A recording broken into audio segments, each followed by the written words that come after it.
दिवस तो होते भाऊ, हा किवारात जाम करीत होता तू. कोणाची टाप नव्हती तुला विचारल्याशिवाय नवरदेव पुढे घेऊन जायची. हातभर जीप काढून अगदी गावभर नाचत होता तू. तुला सांगतो, ज्या पोरींच्या बापाचा फोकस तयार होता ना, ते आता तुला ढोकून सुद्धा पाहत नाही. दिवस तो होते भाऊ, हा किवारात जाम करीत होता तू. कोणाची टाप नव्हती तुला विचारल्याशिवाय नवरदेव पुढे घेऊन जायची.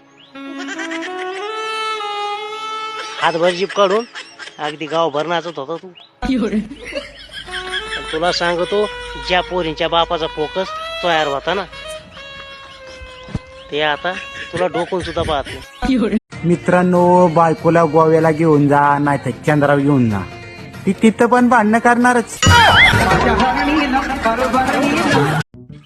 मित्रांनो, काल जरा कामाने पुण्याला गेलतो. जेजुरीतने इष्टी पकडली आणि माझ्या इष्टीत माझ्या शेजारी एक LIC एजंट येऊन बसला.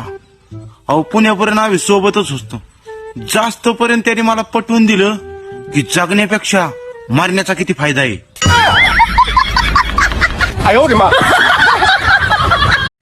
बाळा, काय झालं वागा? टेन्शन आलंय.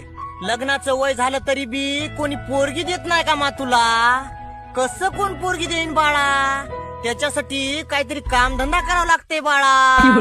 4 पैसे कमवून घरी आणावं लागतात बाळा.